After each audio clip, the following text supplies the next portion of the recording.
Assalamualaikum warahmatullahi wabarakatuh. Waalaikumsalam warahmatullahi wabarakatuh.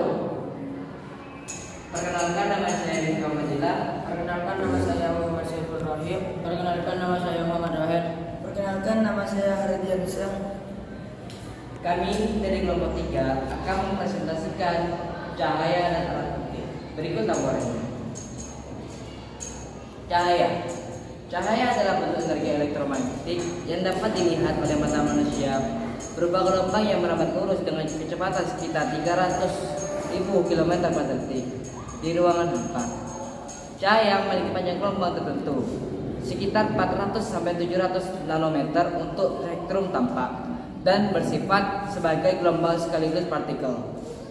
Cahaya memungkinkan kita melihat benda karena pantulan atau pembiasannya dan memiliki sifat seperti pemantulan, pembiasan, dispersi, interferensi, dan difraksi.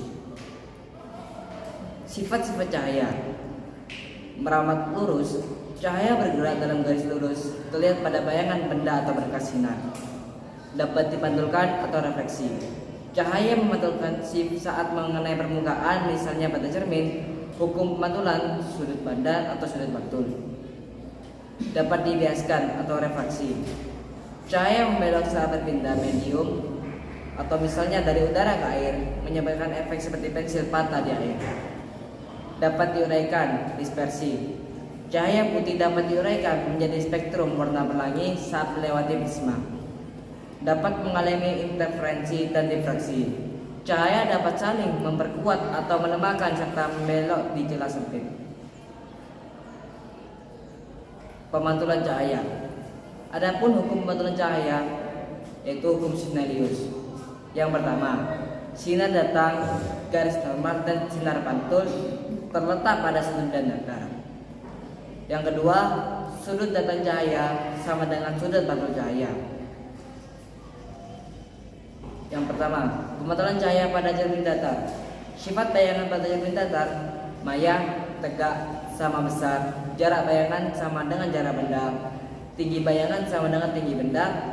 Dan posisi bayangan berlawanan dengan posisi benda. Yang kedua, pemantulan cahaya pada cermin jagung. Bagi-bagi cermin jagung. O sama dengan 2. Pemantulan cahaya pada cermin jagung. Sinar-sinar istimewa pada cermin jagung. Yang pertama, sinar datang sejajar sumbu utama dipantulkan melalui titik fokus. 2. Sinar datang melalui titik fokus dipantulkan sejajar sumbu utama. 3. Sinar datang melalui titik pusat cermin dipantulkan kembali melalui titik fokus cermin. 3. Pemantulan cahaya pada cermin cembung. Sinar-sinar istimewa pada cermin cembung. Yang pertama, sinar datang sejajar sumbu utama dipantulkan seolah-olah dari titik fokus. 2. Sinar datang menuju titik fokus dipantulkan sejajar sumbu utama. 3. Sinar datang menuju titik pusat cermin dipantulkan kembali seolah-olah dari titik fokus cermin. Hubungan antara jarak benda, jarak bayangan, jarak fokus dan jari-jari kelangkungan cermin cembung sama dengan cermin cembung, yaitu dinyatakan dengan persamaan rumus berikut. 1/F sama dengan 1/S ditambah 1/S. M sama dengan S aksen per S sama dengan H aksen per H.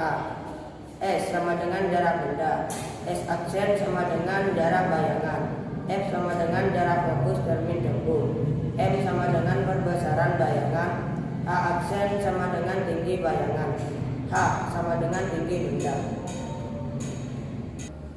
Pembiasaan cahaya. Hukum pembiasaan cahaya. 1. Sinar datang, sinar biasa dan garis normal terletak pada satu bidang data. 2. Perbandingan antara proyeksi sinar detik dan proyeksi sinar tak biasa selalu setiap. Tetapan ini disebut injeksi biasa. 2. Perbandingan antara proyeksi sinar detik dan proyeksi sinar bias selalu tetap. tetapan ini disebut indeksi bias. Perbandingan antara proyeksi sinar detik dan proyeksi sinar bias selalu tetap, tetapan ini disebut indeks. Perbandingan antara proyeksi sinar datang dan proyeksi sinar bias selalu tetap, tetapan ini disebut indeks bias. N1 dan N2 sama dengan indeks bias udara dan indeks bias kaca. Pembiasan cahaya. Hukum pembinaan cahaya. 1. Sinar datang sinar. 2. Pembiasan cahaya pada lensa cembung. Bentuk lensa cembung ada 3 macam. A. Cembung-cembung bikonveksi, cembung datar flat konveks. C. Cembung-cembung konveks. Sinar-sinar istighfar pada lensa cembung. 1. Sinar datang sejajar sembung utama dibiasakan melalui titik fokus V1. 2. Sinar datang melalui titik fokus V2 dibiasakan sejajar sembung utama. 3. Sinar datang melalui titik pusat optik akan diturunkan. 4. Pembiasaan cahaya pada lensa cekung. 4. Pembiasan cahaya pada lensa cekung. Bentuk lensa cekung ada 3 macam. A. Cekung-cekung bikonveks. B. Cekung datar plan konveks. C. Cembung konveks. Sinar-sinar istimewa pada lensa cekung. 1. Sinar datang sejajar sumbu utama dibiasakan seolah-olah dari titik fokus F1. 2. Sinar datang menuju titik fokus F2 dibiasakan sejajar sumbu utama. 3. Sinar datang melalui titik pusat optik akan diturunkan. Alat-alat optik. 1. Mata. Lensa mata membiasakan cahaya untuk membentuk bayangan di retina, cacat mata.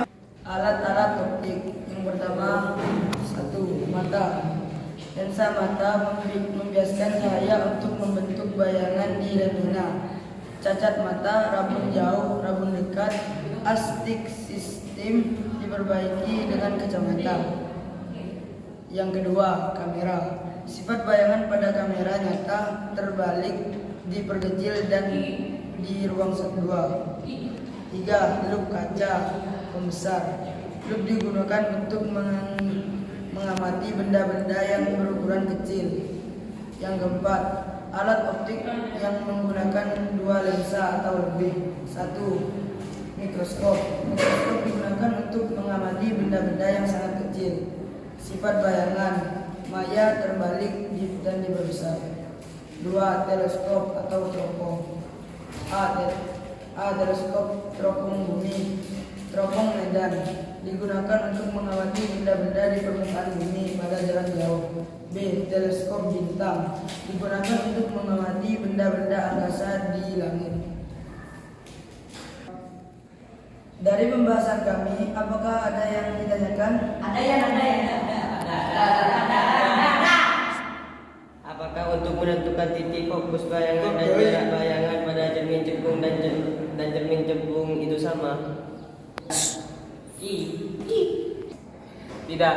Cara menentukan titik fokus dan jarak bayangan pada cermin cekung dan cembung tidak sepenuhnya sama. Karena perbedaan sifat optik keduanya, namun keduanya menggunakan prinsip dasar optika geometris, termasuk persamaan cermin dan konversi tanda. Sekian pembahasan dari kami. Sekian pembahasan dari kami. Sekian pembahasan dari kami. Kurang lebihnya mohon maaf. Wassalamualaikum warahmatullahi wabarakatuh.